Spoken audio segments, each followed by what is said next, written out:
Good morning po, good afternoon, good evening. Welcome po sa channel ko po, Tito Nice Vlogs. I hope nasa mabuti po kayong kalagayan mga titos, mga titas. Pag-usapan natin yung kahapon na rally mga kababayan ko sa may Tagum City. Napakaraming tao po. Ito'y patungkol po sa Constitution po. Ayaw kasing ibang mga tao na baguhin ang Constitution. This is about yung economic provision, kuno raw. Pero meron silang i-insert niya na extension. Yun ang sinasabi nila mga kababayan ko. Ang mabigat dito, mga titos, mga titas, karamihan sa mga kababayan, hindi naman, I don't know kung karamihan na, ang sabi nga ni dating spokesperson Harry Roque, na nabudol daw siya, mga kababayan ko. Marami rin mga kababayan natin, yun din ang pakiramdam mga kababayan ko.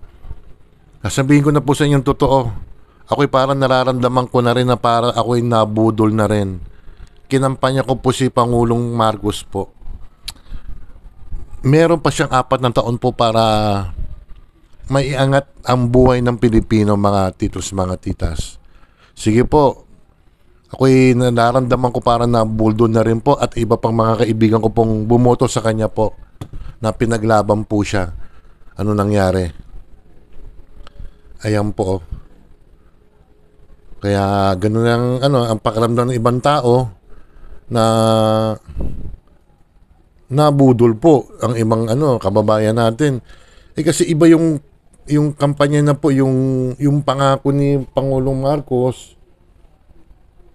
na, pero yung bigas, may sinabi ba siyang ibababa ang bigas talaga? Wala naman siya sinabi, di ba?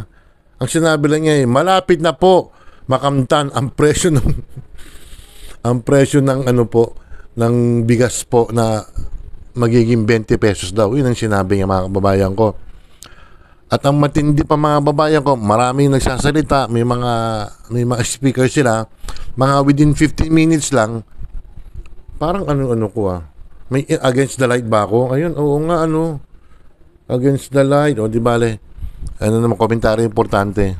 Nasa garay po kasi ako nakiparada lang po yung aking pinsan, ang kotse niya. Yung si dating Executive Secretary si Attorney Vic Rodriguez mga kababayan ko, na siya let us say na opposition na siya mga kababayan ko. Ayaw niyang baguhin ang Constitution daw. Yun ang sabi mga kababayan ko. And then si Glenn Chong, ang inisyu niya, di umano'y nakikialam daw si First Lady na kinausap nga Smartmatic na sabi na palaki ng bote ni Pangulong Marcos. Yun ang sinasabi. At meron pa sinabi si Attorney Vic Rodriguez na transparency, magpa-drug test na daw si Pangulong Marcos, mga titos, mga titas. Challenge yun kasi hindi po nawawala yung balita na nagpupulburon nga si Pangulong Marcos at sinama na rin si First Lady Lisa Araneta Marcos, at may nabanggit pa, ito matindi mga babayan ko, pupunta na ako kay dating Pangulong Duterte mga babayan ko. May binanggit si Pangulong Duterte na pangalan ng artista. Kung sino man nakanood nito, ang binanggit niya, wala nang di umano mga babayan ko, Maricel Soriano. Baka maraming Maricel Soriano naman, di ba? Si Taray. Ang tawag ni Maharlika ron is si Terry. Si Taray at saka si Teroy. Yung partner niya si Randy Santiago mga kababayan ko. At ito pa, matindi na. Huli na to. Medyo maiksi lang to. Pero yung rally mga kababayan ko, napakaraming tao. Siguro mga 100,000 yan. At dadami pa yung mga titos, mga titas. Pangulong Marcos, maraming disappointed po kasi.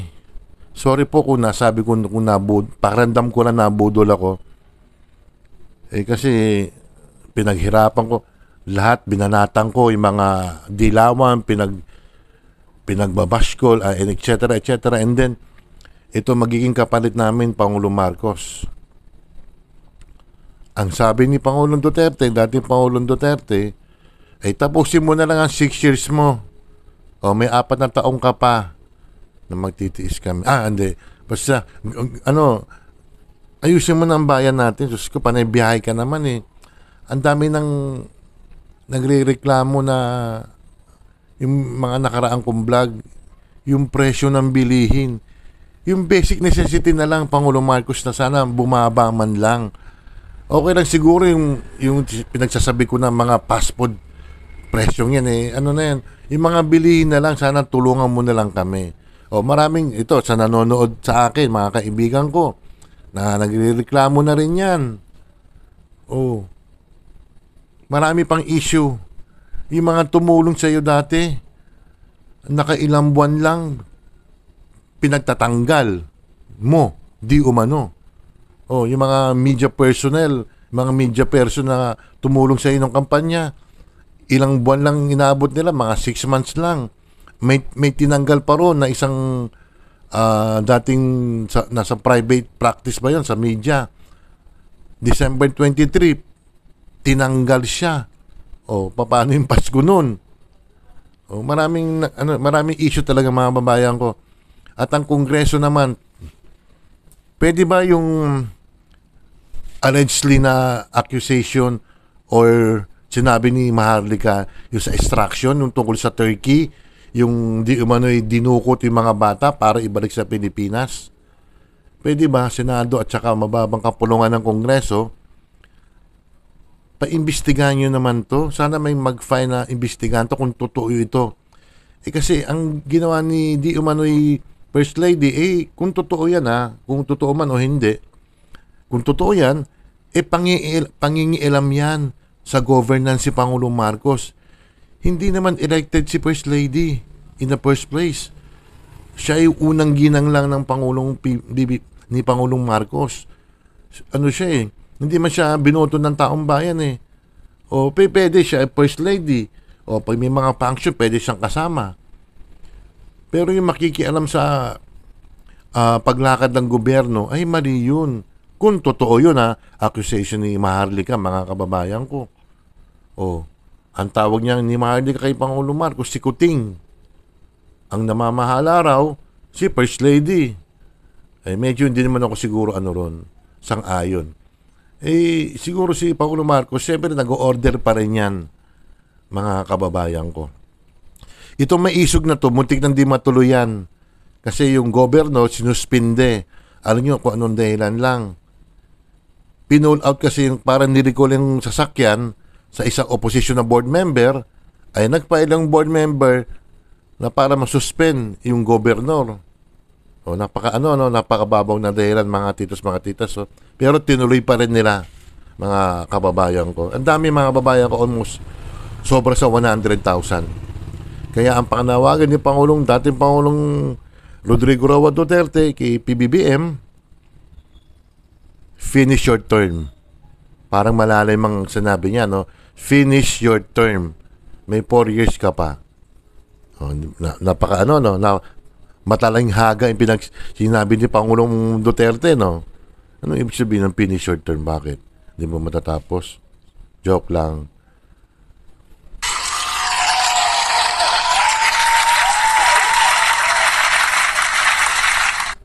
Shoutout muna tayo. Pasensya na sa audio o kaya dun sa video against the light kasi mga titos, mga titas Ito, ang i-shoutout ko, taga Dubai po siya, si Elise Neris channel, Ate Ruby Vlog, wala palang mic.